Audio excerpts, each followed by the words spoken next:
To introduce him, I suppose, he wrote probably the pinnacle book on the Nally family. A couple of you guys are from the Nally family, so he's the expert on the Nallys. He knows everything about you guys. So he's going to give a talk about the early pioneers and the relationship between the priests and the laity. So I think it's going to be very exciting. I learn something new every time I talk with him. I remember we were just walking around Holy Cross and he was pointing out all the history. I was like, I didn't know that at all. So I think you guys are going to enjoy this. So Joseph, you can come right on up. Thank you. Just gave me all those accolades about being the Nally expert, and you told me the name of your grandpa, and I looked at you like a deer in the headlights. But that book only went 7 generations, and I'll bet he was 8th generation, and that's why I got an excuse there. I drew the line, and you were on the other side. Kind of interesting, Michael, you're talking about anniversaries and jubilees, is that I'm writing a book right now on the earliest Catholics who got here by statehood. Was anyone at that Holy Cross event? Not last August or September, but the year before. That building was 200 years old, built by Father Nerings. You know, the current Holy Cross Church. You know, it says 1823 on there. So in 2023, there was an event. They had a mass, they had a dinner, and I spoke at that. And I was just at that point saying, you know, I've been doing research on this, which is why Father Gooden asked me to speak.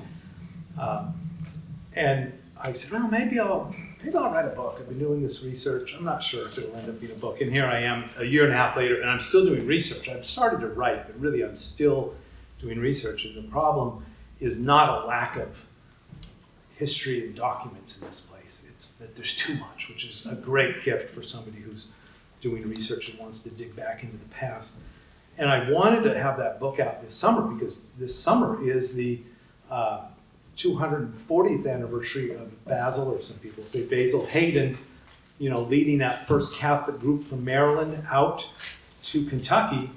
And I thought that would be great. And it's also the more or less 140-year anniversary of Webb wrote that book on the 100 Years of Catholicity in Kentucky. Are you all familiar with that book? Or I brought a copy of it if anyone is not, just to look at it. And so, but it doesn't look like, because of that comment I made about there's too much stuff out there, too many notes, too much history, too many archives.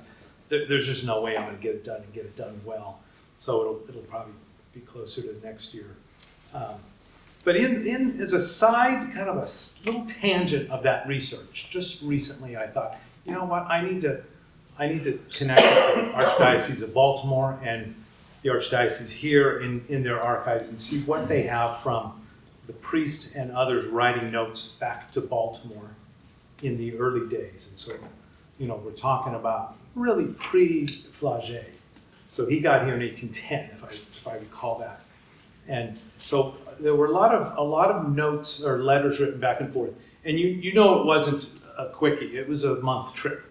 So someone had to carry these letters, and they had to wait for someone to be going to Maryland, and then they had to give it to them and hope they got there. And then sometimes they didn't. And then the same thing coming back. So it was minimum 2 months to get an exchange. Just crazy to think about in our day and age.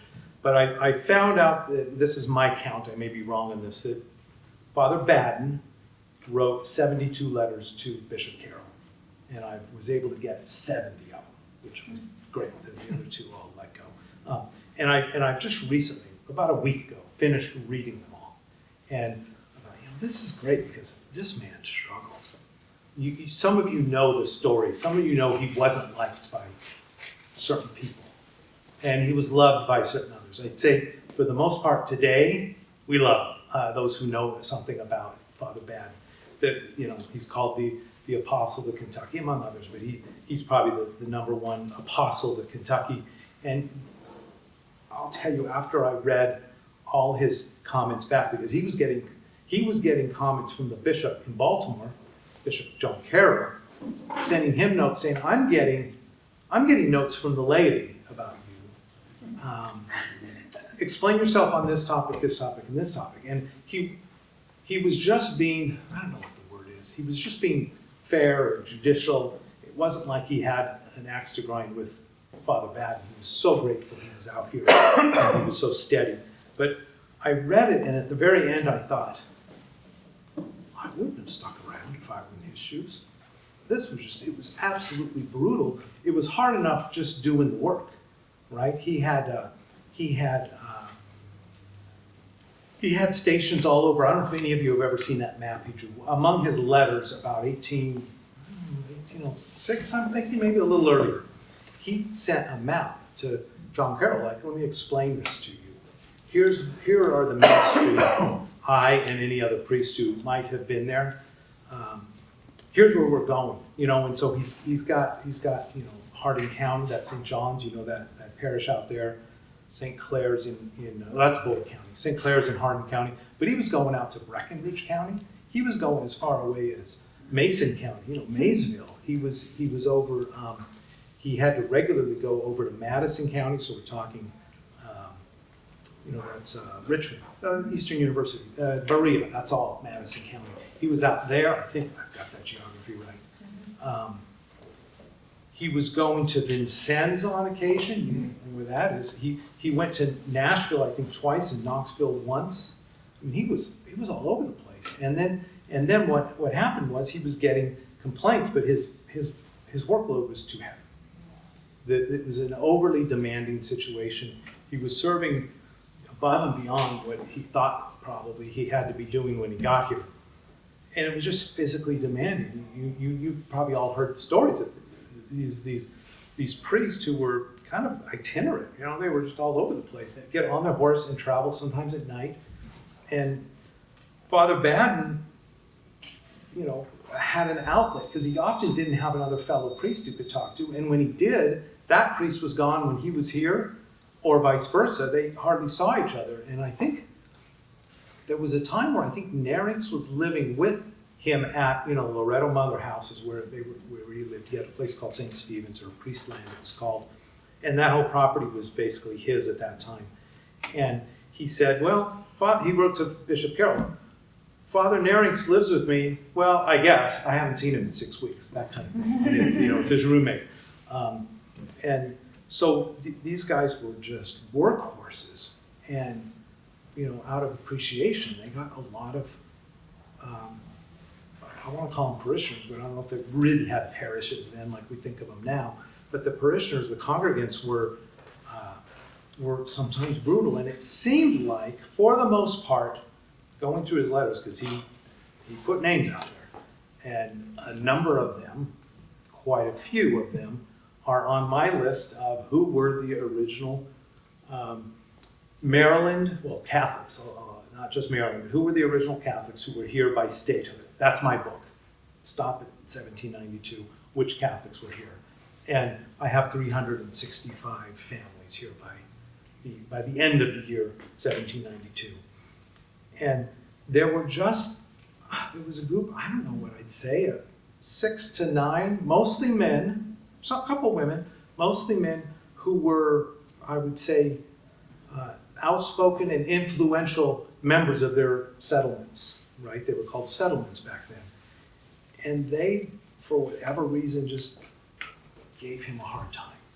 And at one point he had a comment, I'm not trying to recall I don't have it written down.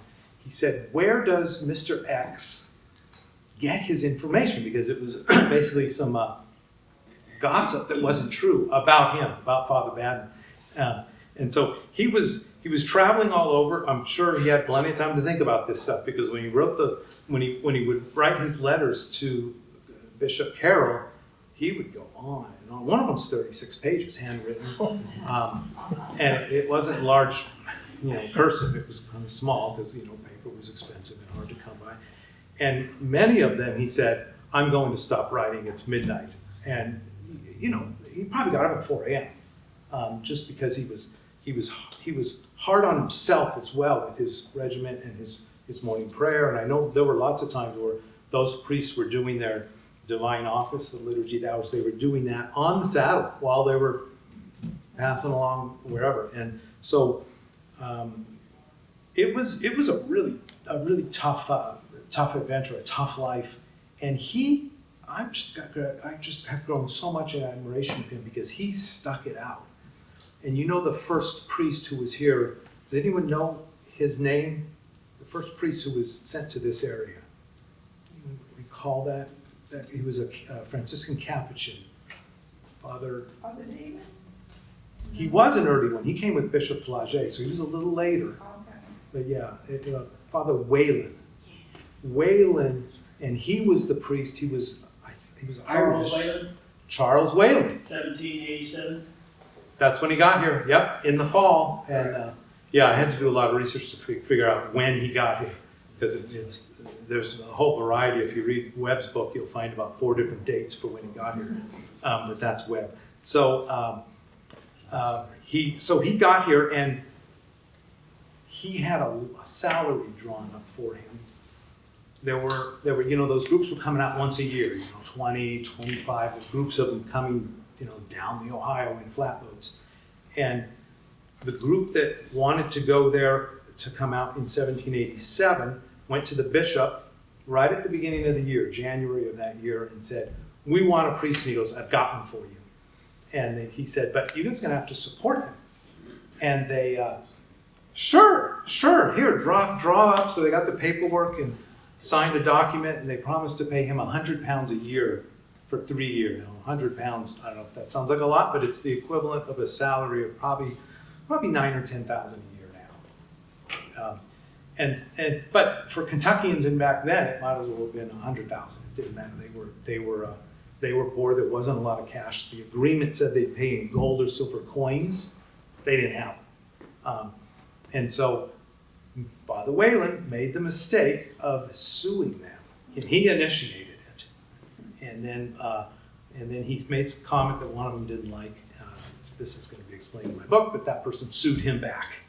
And that didn't go well. And he took off.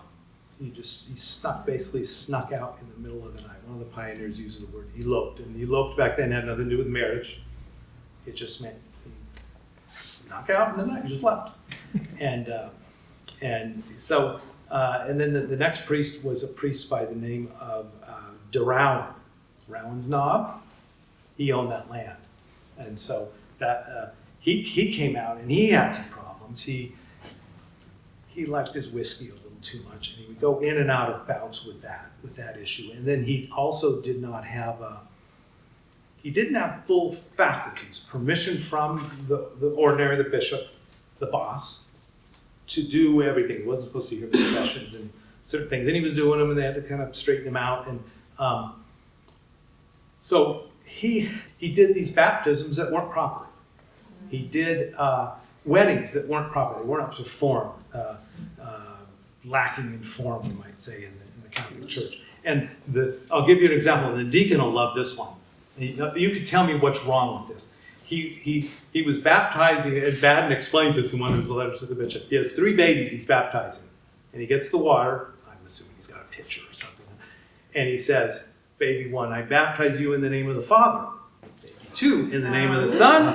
Baby 3, in the name of the Holy Spirit." And lack of form or improper form, that's not a legal, a proper baptism. And so poor Badin had to go around and fix this guy's mistakes. And by this time, they had kind of removed him. He said, "You're not really stable for ministry." So he went off and taught. And so Father Badin had to kind of clean up. And I think there's some humor at 200 and whatever years later now. I think there's some humor in this, but he went to some couples and said, I don't know how many, let's say 20 couples that you were married and it wasn't a proper marriage, so I'm going to have to redo the marriage. Well, 2 of the couples said, "We're not married properly. Well, things aren't going really well in our marriage," and they split, and they took that as like, "Really?" And it wasn't even an annulment. They'd say, and so they never stayed married. And they said, "Oh, we're not married?"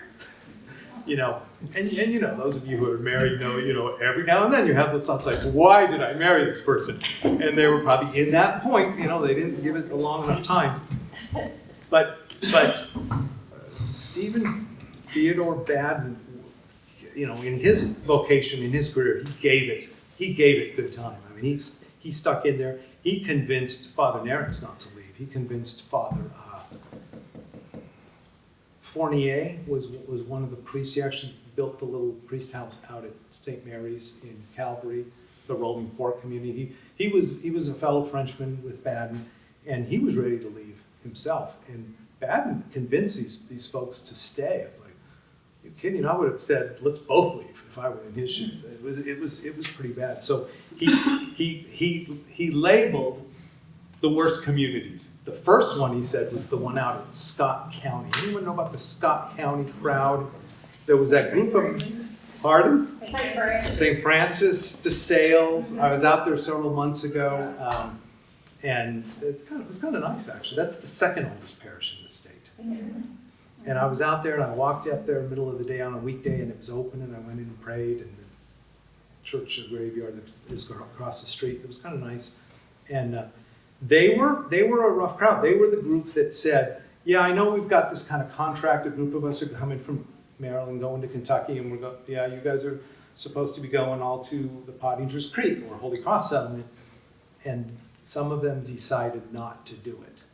We're gonna stay here. We like the land out there better, and it is better land. But they were already kind of had this rebel attitude, and it was really hard for the priest out there and for Father Badin. And he wrote the bishop saying, I'm struggling with that community out there. It's just a tough community. They just don't want to work with us.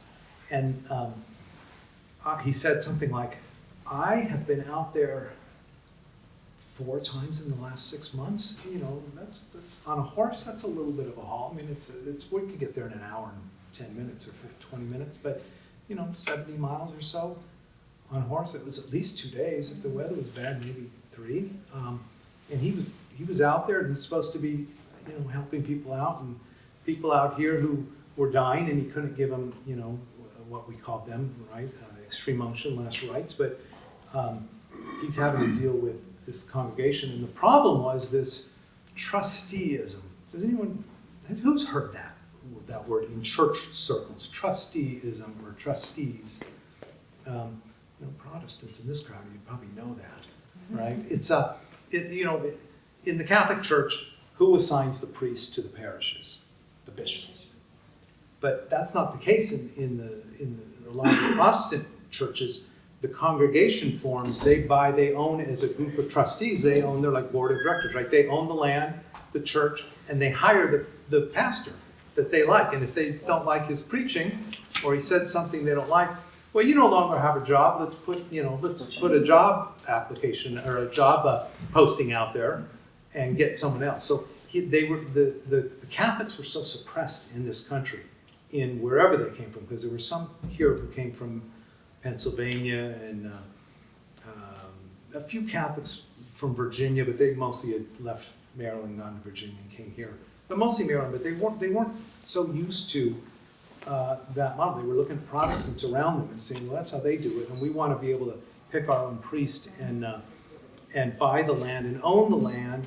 And they didn't want Badin to own it. They saw him as kind of like a business threat. Hey, we want to own that land, and we're going to buy 100 acres with it, and we'll lease that out and farm it and make some money that way to help pay for the church and all that. And Bishop Carroll had to write a letter saying, that's not how we work. If the Catholic Church works like that, then we don't have the Catholic Church anymore. And so he struggled with that out there. The second community that he struggled with the most, can you guess? It's more local here. It's in Nelson County. Maybe you've heard this. Gilly Simpson wrote a book about this parish. St. Thomas? No, they were good. They were really good. Fairfield, St. Michael's. St. Michael's. St. Michael's. And they were kind of known to be kind of the more local in the Kentucky Holy Land rebels out there. And then he said the most virtuous community was the community in Madison County. And there were only like 20 families out there. And it was in, I had to look this up. I had to print out his map. And I actually have, let me show you that. I actually have just a weak copy of it. This is his map that he drew. This is central Kentucky for the bishop from, let me see if the date's here. he wrote it up, he dated it Bardstown. I don't know, I might have cut it off. But I think it's either 1802 or 1806. But I had to look it up. It's way out here in a town called Lancaster, or maybe they say Lancaster.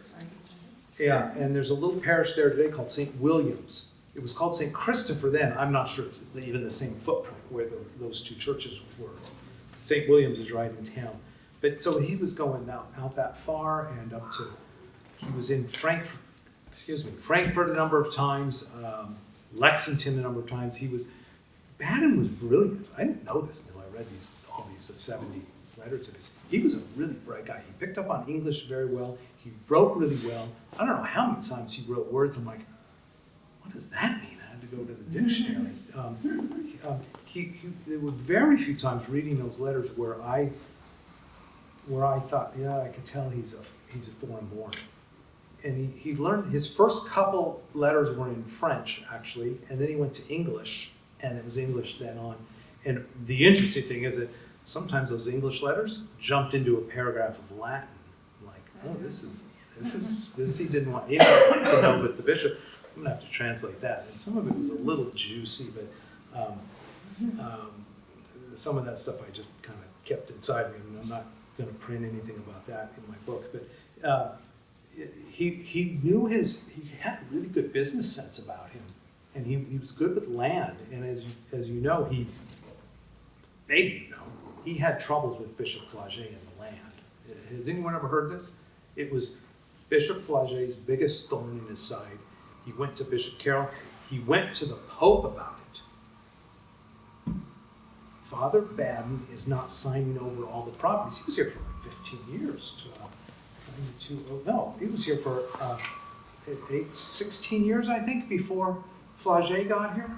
And he had been buying all the land, and he was kind of brilliant with, I'm using this for collateral over here, and I've got $200 down there.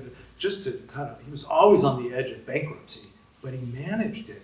And then Flaget said, hand them all over. He goes, I can't, they're all tied up. Here are my credits on the line. I'll give them all to you, but I need, $400 there and 200 here, which is a lot of money back then. And Flaget said, can't do it. And then Badin said, I can't either then. And it was just, I think Bishop Flaget, as much as I admire him to death, I think he was a little naive about business sense when he got here, the administrator part of a bishop's, job with the many hats they've got to wear. I just think he needed to learn that. And he got, apparently, according to one of the letters, he got a little bit upset with Badin, and even used some foul language, apparently. We think of Bishop Flaget, and I still do, of him as a very saintly man. And he was a very peaceful man. And people who encountered him, even those who weren't Catholic, found him to be very peaceful, including Anthony Wayne, the general who went up, I think he was a general, right? Went up and kind of handled the last of the Indian wars up in the Ohio area. Met him and was really moved by him. So Badin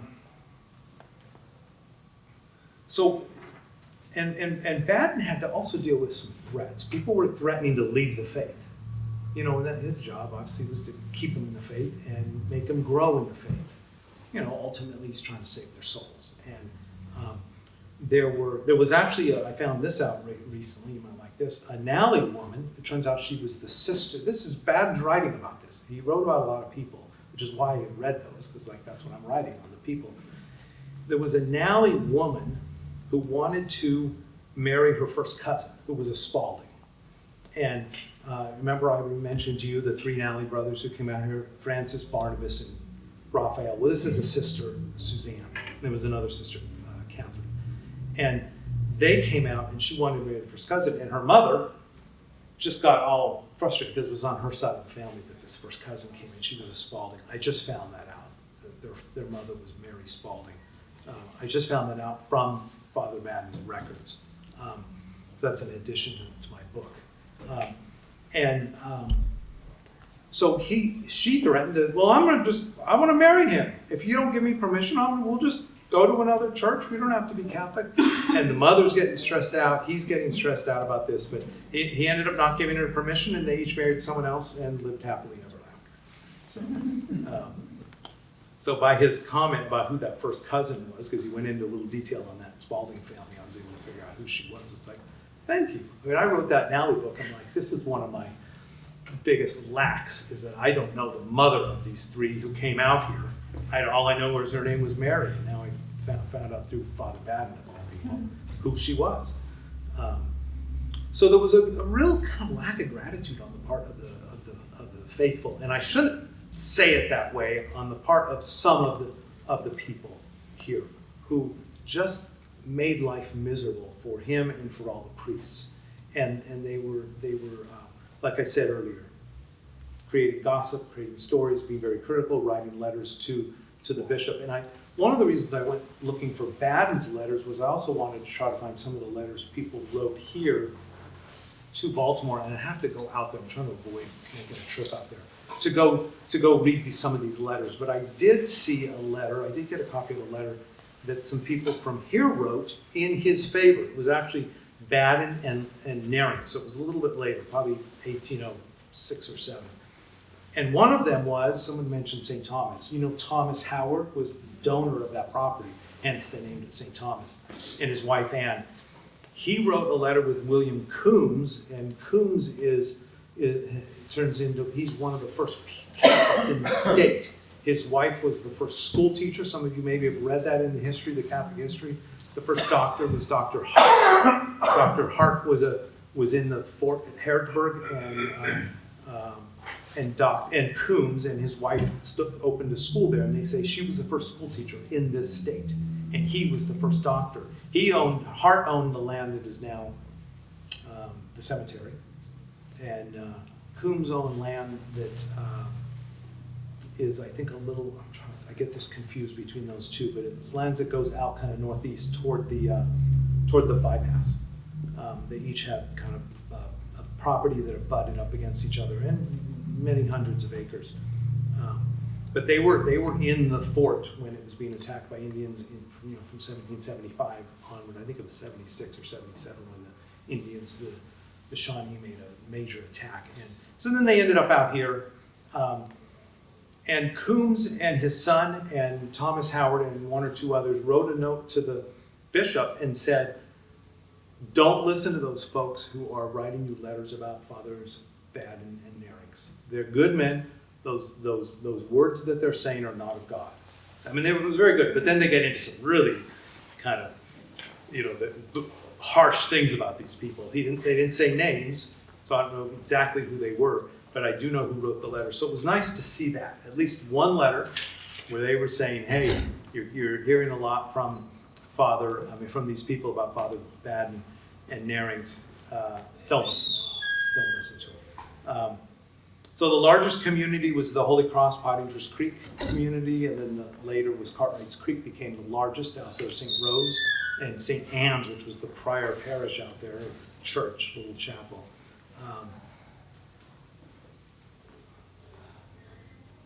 So I'm going to just go through, to kind of end here, just some of the things that about Badin, some a little more particulars. He was criticized for his sick calls. So he would get calls. Somebody would come in and say, my grandpa's dying. You need to get out there and anoint him.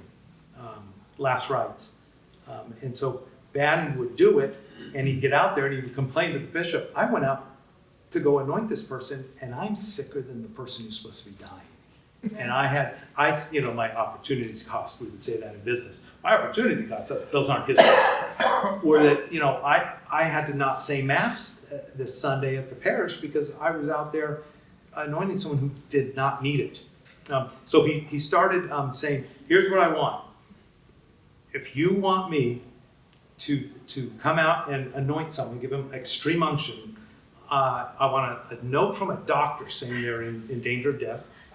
I want a horse so that I don't kill my horse, because if I don't have a horse and I can't afford a new one, I won't be able to go serve people. And I want $1. And he said, it's not for me, it's going to the church to pay for, whatever decorations, whatever the church needs. and they got upset over this. And so any time that there was a request for money, those certain outspoken people would just go ballistic, and they did not like being asked for money. And you know, we've all heard that. Don't preach money from the pulpit. You know, that whole thing, right? But what happened was, in Maryland, the Jesuits were the priests running the show out there. And they got there, you know, there were Jesuits on the Ark and the Dove, those two boats that brought the first settlers to Maryland. They got a bunch of land. They could lease the land. They made money from their produce, etc. So they were self-sufficient. But that wasn't the case out here. These Maryland transplants just didn't get that. They didn't understand, hey, if you want a priest, you're going to have to pay for him. All right, we'll sign right here. Yeah, we'll pay for him. And then they didn't. So it was tough. So there was that issue. No dancing. That's one of the things a lot of people have heard about, that these early priests had a fit with these dances. And it wasn't so much that they were dancing, that it would involve some alcohol, and then there was late night stuff, and they were up so late drinking they couldn't make mass on Sunday morning, and there was some promiscuity. So at one point, Narings would walk over and in the middle of the dance, like say this is the dance floor, and you put a chair, and he would pull out his rosary and say, we're not praying, we're not dancing, we're praying. And so there was that, and then his concerns were mass on Sunday or holy days, visiting the confessional regularly, which wasn't happening enough. I don't know how many times in those letters I read where Badin would say, so-and-so has never been to the confessional since I've been out here, you know, that kind of thing. Since he's the only priest, he knows he's not going to another priest. You know, pray regularly, stop being lazy. Apparently a lot of the men weren't working hard enough, and they were a little lazy, and he's like, well, if you're not going to work much, come help build the church or something. But they didn't do that. Marriage outside the church, I mentioned that. And he was out there saying, you need to treat your slaves better, which was, you know, in those days a very touchy subject. He said, allow them to be married in the church. Because if they're not married, it's easier to, you know, split them up or whatever. But once you start getting families, then it's hard to. Allow them to go to Sunday service, and don't sell them, if you have to sell them, to non-Catholics or to non-Christians.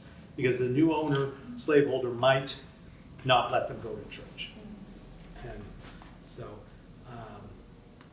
he was better with the salary issue. He didn't come out here with any kind of a contract like Father Whalen did about getting paid. And he went, I think, 6 years without getting a penny. How did he survive? I don't know. He bought a lot of those lands for churches with his own money. Where did he get it? I don't know. He didn't come out wealthy. He came out as a seminarian. You know, he was Bishop Carroll's first person he ordained as a priest. He's the first Catholic priest ordained in this country, is Father Badin.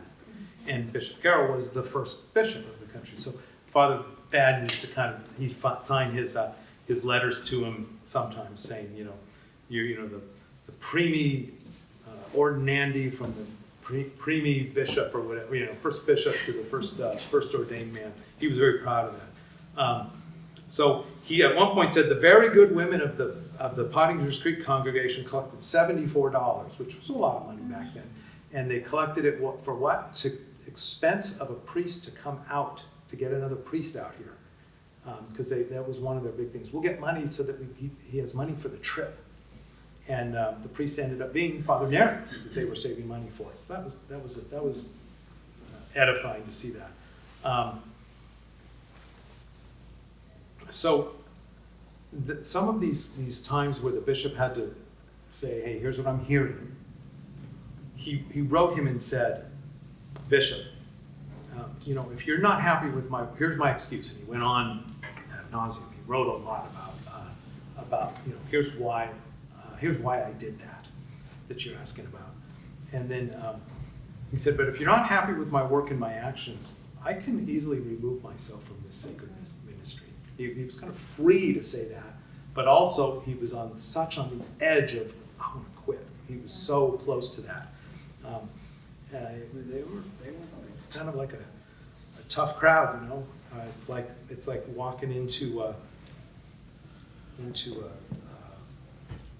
UK basketball game wearing a Duke shirt or something. You're not going to get treated, right? And then he said something that really touched me. He said to Bishop Carroll, I think he said it twice, this is so hard. I wish I would never have been ordained. Wow, that's tough. That's tough. So he said a couple other things that were quotes I thought that were humble. Heaven grant that I myself were exempt from reproach. So I mean, there were times where he said, you know, I'm certainly not perfect. I'm a sinner. And he was really good. He had people just attacking him, including another priest who was out at that St. Francis in Scott County community, who was attacking him. Badin was the vicar general, so he's like second in command, right? The vicariously representing the bishop. Out here, he was allowed to do things that the other priests weren't allowed to.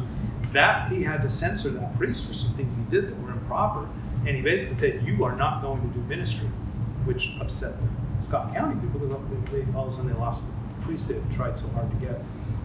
And he said, I will forgive him from the bottom of my heart, or I already have. He was very good about saying that. I forgive this person and that person for the harm they have done me. And he said, all I want is the furtherance of good religion and church and for the good of their souls. And that was I just thought he was in such a good place for that.